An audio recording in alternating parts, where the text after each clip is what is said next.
அஸ்ஸலாமு அலைக்கும். இப்போ அசோகா எப்படி செய்யணும் அப்படிங்கிறத நான் சொல்ல போகிறேன். ஃப்ரெண்ட் இங்கே பாருங்கள், நான் வந்து 1/2 கிலோவுக்கும் கொஞ்சம் கூட தான் இருக்குது கேரட் எடுத்து வச்சுருக்கிறேன். இங்கே பாருங்கள், பாசிப்பருப்பு எடுத்து வச்சுருக்கிறேன். இதை இப்போ எப்படி செய்யணும் அப்படிங்கிற செய்முறை பற்றி நான் சொல்கிறேன். வாங்க ஃப்ரெண்ட் பார்க்கலாம். ஃப்ரெண்ட் 1/2 கிலோ கேரட்டுக்கு 200 கிராம் பாசிப்பருப்பு எடுத்துக்கணும்.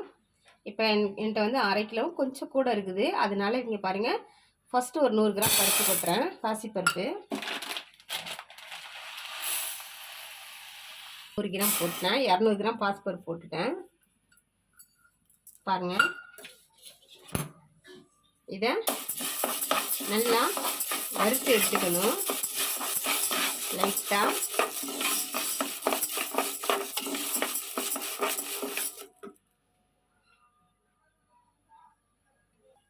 இப்போ கிருஷ்ணா நெய் எடுத்துருக்கேன். 1 ஸ்பூன் மட்டும் இந்த பாசிப்பருப்பில் விடுறேன் வறுக்கிறதுக்காக. பார்த்துக்கங்க, இதில் வச்சுடுவோம். இப்போ இந்த நெய்யில் இதை நல்லா வறுத்துடலாம். நல்லா வறுக்கட்டும்.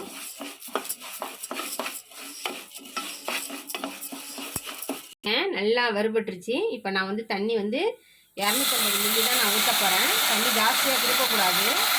ஏன்னா அது வெந்நீர் பக்கத்தில் நம்ம கொதிக்க வச்சுட்டே இருக்கணும். வெந்நீர் சூடான வெந்நீர் தான் நம்ம ஊற்றணும். அப்படி தண்ணி இப்போ வேக பத்தலைன்னா நம்ம கொஞ்சம் கொஞ்சமாக தான் தண்ணி விட்டு இதை வேக வைக்கணும். ஏன்னா தண்ணி ஜாஸ்தியாக இருக்கக்கூடாது இதுக்கு. அப்படி உங்களுக்கு தண்ணி கம்மியாக இருந்துச்சு அப்படின்னு சொன்னால் வெந்நீர் கொஞ்சம் ஊற்றிக்கலாம் இடையில நம்ம திறந்து பார்த்துட்டு. இப்போ இந்த தண்ணியில் இது வேகட்டும். இப்போ பருப்பை வேக போட்டுட்டோம். இப்போ இந்த கேரட்டை ஃபுல்லாக நம்ம நல்லா க்ளீன் பண்ணி நல்லா சீவி நைஸாக சீவி எடுத்துக்கணும். சீவி எடுத்ததும் நான் சொல்கிறேன் ஃப்ரெண்ட். இங்கே பாருங்கள், அசோகா செய்கிறதுக்கு இந்த மாதிரி நைஸ் பல்லாக இருக்கும். இந்த மாதிரி நைஸாக இருக்கும். அதில் தான் நம்ம இப்படி துருவி எடுத்துக்கணும். ஏன்னு சொன்னால் அப்போ தான் சீக்கிரம் வந்து இந்த கேரட் வந்து வெந்து அப்படியே கரைஞ்சி கொடுக்கும். டேஸ்ட் மாதிரி வரும். இப்படி திருவி நீங்களும் இப்படி திருவிக்கங்க, சீவி எடுத்துக்கோங்க. சார் இங்கே பாருங்கள், நான் வந்து 50 முந்திரி பருப்பில் 25 முந்திரி பருப்பு நைஸாக கட் பண்ணியிருக்கேன். 25 வந்து 2 ஒன்றுமா பாதியாக உடச்சி வச்சுருக்கேன். 6 ஏலக்காய் எடுத்து வச்சுருக்கேன். 50 கிராம் திராட்சை எடுத்து வச்சுருக்கேன். 1/2 கிலோ கேரட் வந்து நல்லா துருவி சீவி இந்த மாதிரி நான் வச்சுருக்கேன். இப்போ பாசிப்பருப்பு வந்து வேக வச்சோம் இல்லையா, அந்த பாசிப்பருப்பை இந்த மாதிரி நம்ம எடுத்துக்கணும். இப்படி தான் தண்ணி இருக்கணும். இதை வந்து நம்ம என்ன பண்ணணும், மிக்ஸி ஜாரில் போட்டு நல்லா பேஸ்ட் பண்ணிக்கணும். இங்கே பாருங்கள் ஃப்ரெண்ட், மிக்ஸி ஜாரில் அள்ளி போட்டு இதை நல்லா பேஸ்ட்டாக நல்லா நம்ம வந்து அரைச்சி எடுத்துக்கணும். அப்புறம் நீங்கள் பாருங்கள், இப்போ வந்து நல்லா நைஸாக பேஸ்ட் பண்ணியாச்சு. இப்படி பேஸ்ட் பண்ணி வச்சுக்கணும். இப்போ பாருங்கள், நம்ம வந்து இப்போ கடாயை அடுப்பில் வச்சு ஸ்டவ்வில் வச்சு முந்திரி பருப்பு திராட்சையெல்லாம் நம்ம வறுத்து எடுத்துக்கலாம். வாங்க பார்க்கலாம். இங்கே பாருங்கள், கடாய் சட்டியில் வச்சாச்சு. இப்போ வந்து நான் 3 டீஸ்பூன் நெய் போட்டேன். இப்போ இங்கே முந்திரி பருப்பு எடுத்து அதில் போட்டுட்டேன். பொரிச்சு எடுத்துக்குவோம்.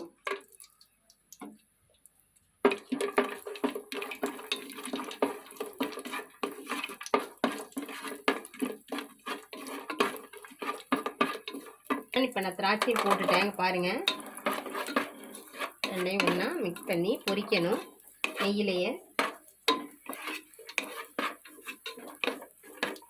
நல்லா பொரியட்டும்.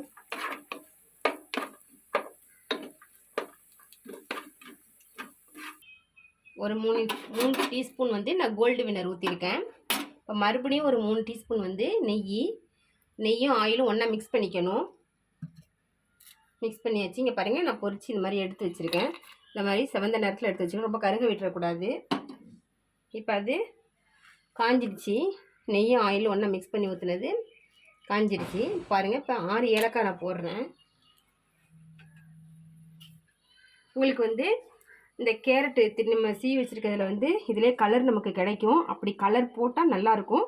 கலர் வேண்டாலும் நீங்கள் போட்டுக்கலாம், ஃபுட் கலர் போட்டுக்கலாம். சிகப்பு கலர் போடணும்.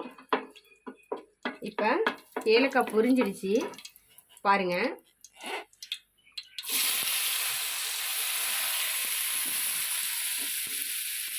ஃபுட் கலர் போடுறேன். இது பாருங்கள், கொஞ்சம் லைட்டாக போடணும். அப்போ தான் கலர் பார்க்க அழகாக இருக்கும்.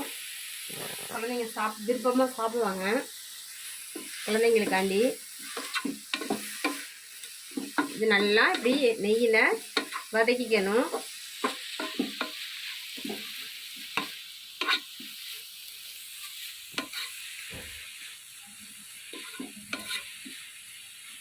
இப்போ வந்து சால்ட் உப்பு நான் கொஞ்சம் போடுறேன். ஏன்னா கொஞ்சம் டேஸ்ட்டாக இருக்கும் சால்ட் போட்டால். வீட்டில் செஞ்ச சால்ட்டு ஏற்கனவே நான் உங்களுக்கு ஒரு முறை நான் போட்டிருக்கேன் சால்ட்டு எப்படி செய்கிறது அப்படின்னு. அப்படி சால்ட்டு எப்படி செய்யணும்னு தெரிஞ்சுக்கணும்னு நீங்கள் விருப்பப்பட்டால் நம்ம வீடியோக்குள்ளே போய் பாருங்கள், உங்களுக்கு புரியும். இங்கே பாருங்கள் ஃப்ரெண்ட், இந்த நெய் எண்ணெய் நம்ம மிக்ஸ் பண்ணி ஊற்றுறோம் பார்த்தீங்களா, அதுலேயே இந்த கேரட்டு நல்லா வதங்கி வரணும். தண்ணியெல்லாம் போட்டுறக்கூடாது, தண்ணி இன்னும் எதுவும் போட்டுறாதீங்க. அதில் தான் நல்லா வேகணும்.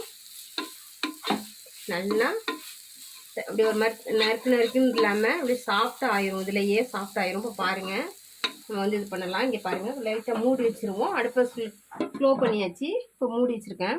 இப்போ நம்ம ஜீனி எவ்வளோ தேவைப்படுதுங்கிறத நம்ம எடுத்துக்கலாம். இப்போ நான் 300 கிராம் ஜீனி எடுக்கிறேன். இது 100 கிராம் பாக்ஸு.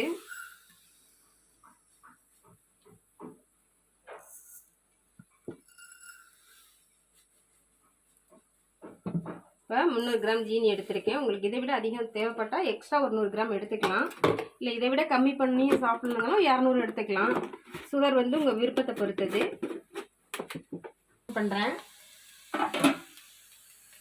இப்போ இதை நல்லா நம்ம சாஃப்ட் ஆகிடுச்சான்னு பார்க்கணும்.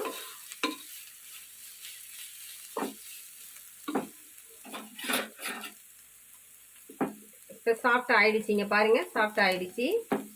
தெரியுது பார்த்தீங்களா? பார்த்தீங்களா? இப்படி செஞ்சாக்க இந்த காய் வந்து இப்படி நல்லா நசிஞ்சு வரணும். சாஃப்ட் ஆகிடுச்சு. இப்போ நம்ம வந்து ஜீனியை போடலாம். ஜீனியை போட்டு அதுலேயே நம்ம வந்து நல்லா ஜீனியில் வேக விடணும். பாருங்கள்,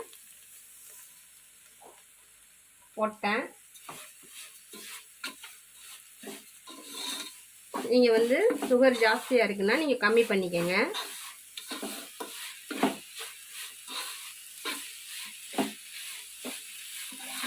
இது 300 கிராம் தான். இது 100 கிராம் பருப்புக்கு 100 கிராம் சர்க்கரை எடுத்துக்கணும். நம்ம 200 கிராம் பருப்பு எடுத்திருக்கோம். 1/2 கிலோ கேரட் எடுத்திருக்கோம். 1/2 கிலோ கேரட்டுக்கு எக்ஸ்ட்ரா 100 கிராம், மொத்தம் 300 கிராம் நான் எடுத்திருக்கேன். கரெக்டான சுவை கொடுக்கும், சுவையாகவும் இருக்கும்.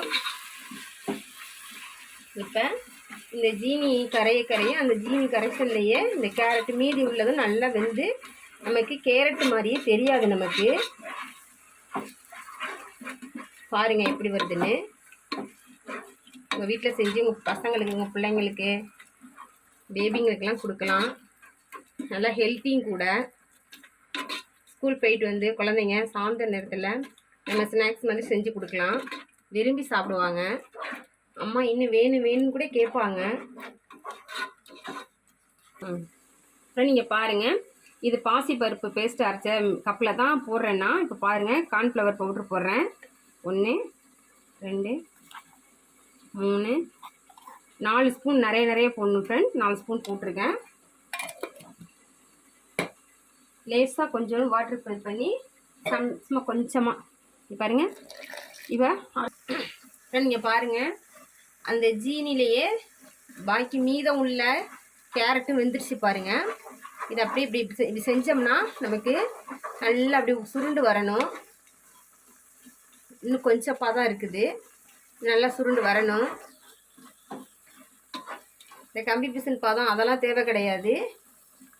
இது நல்ல நீர் சுண்டி அதோட இப்படிங்க பாருங்கள், ஒன்றா பிறண்டு இப்படி வரும். எப்படி வருது பார்த்தீங்களா? இன்னும் கொஞ்சம் வரணும், இன்னும் கொஞ்சம் பதம் இருக்குது வரத்துக்கு. இப்படி நல்லா திக்காக நம்ம எடுத்து வச்சுக்கணும். தண்ணி ஜாஸ்தியாக ஊற்றக்கூடாது. பாருங்கள், இப்படி திக்காக எடுத்து வச்சுருக்கிறேன். இப்போ வந்து இங்கே பாருங்கள், இதுலேயும் கூட வந்து தண்ணியெல்லாம் விட்டுறக்கூடாது. அப்படி உங்களுக்கு இந்த காய் வேக பத்தலை அப்படின்னா நெய் ஊற்றிக்கலாம். அப்படி இல்லைன்னு சொன்னால் ஆயில் போட்டுக்கலாம். நெய் ஆயில் போட்டுக்கோங்க. பத்தலைன்னா உங்களுக்கு நம்ம தண்ணி ஊற்றினா தண்ணியில் வேக வச்சிடணும்னு நினச்சிடாதீங்க. வேக வைக்கக்கூடாது. அது மாதிரி வேக வச்சோம்னா நல்லா இருக்காது. இப்போ பாருங்கள் நல்லா ஒன்றா கரண்டு வந்துருச்சா? அப்போ பாருங்கள் இப்போ எப்படி இருக்கு பார்த்தீங்களா? பாருங்க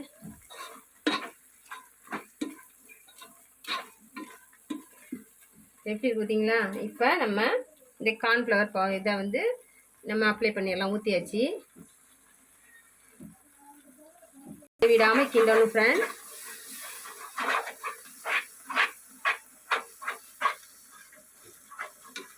திப்பி திப்பியாக இருக்கும். கை விடாமல் நீங்கள் கிண்டிக்கிட்டே இருக்கணும்.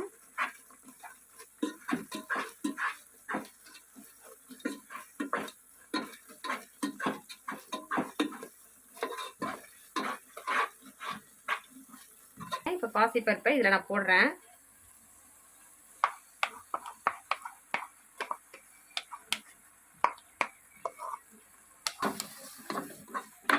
அடுப்பை ஸ்லோ பண்ணிக்கணும். வேகம் வச்சிங்கன்னா கையில் தெரிக்கும். இப்படி ஸ்லோ பண்ணிக்கணும். நல்லா கிண்டி விடணும் கை விடாமல். ஏன்னா பருப்பு போட்டிருக்கோம், பிடிச்சிரும்.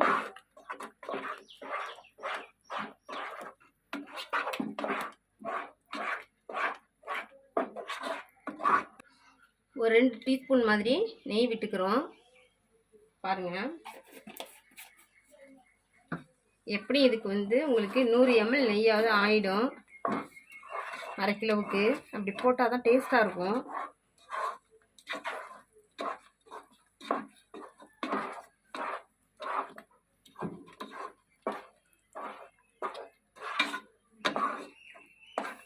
எப்படி வந்துடுச்சுன்னு இப்போ பருப்பு, கார்ன் பவுட்ரு, சோளமா பவுட்ரு, கேரட்டு, சர்க்கரை, இப்போ பாருங்கள் எல்லாம் ஒன்று சேர்ந்து மிக்ஸ் பண்ணி எப்படி நமக்கு அசோகா கிடச்சிச்சு பார்த்தீங்களா? இப்படி தான் அசோகா செய்கிறது.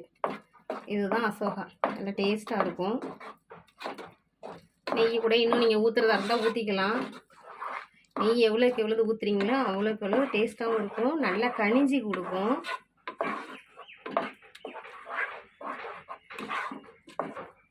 பார்த்தீங்களா எப்படி வருது? பார்த்தீங்களா?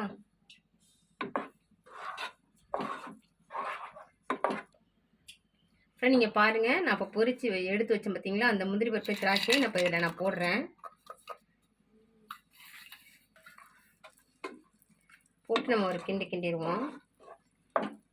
ஒன்றா மிக்ஸ் பண்ணிடுவோம்.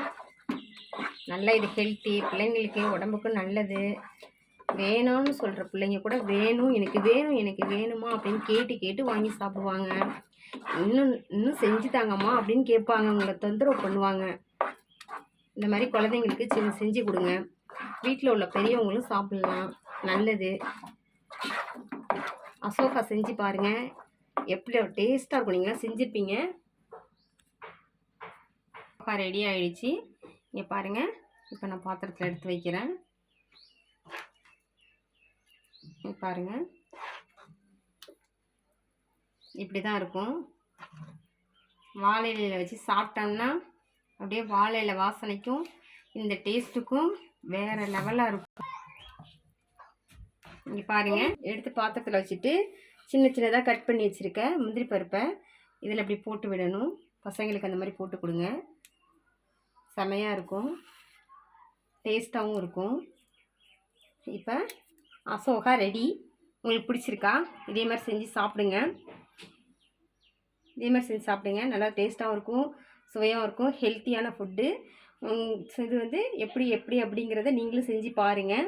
நல்லாவும் இருக்கும். எல்லாமே ஹெல்த்து தான். லைக் பண்ணுங்கள், கமெண்ட் பண்ணுங்கள், சப்ஸ்கிரைப் பண்ணுங்கள். நீங்கள் வந்து ஃபுல் வீடியோவும் ஸ்கிப் பண்ணாமல் கடைசி வரைக்கும் பாருங்கள். அஸ்ஸலாமு அலைக்கும்.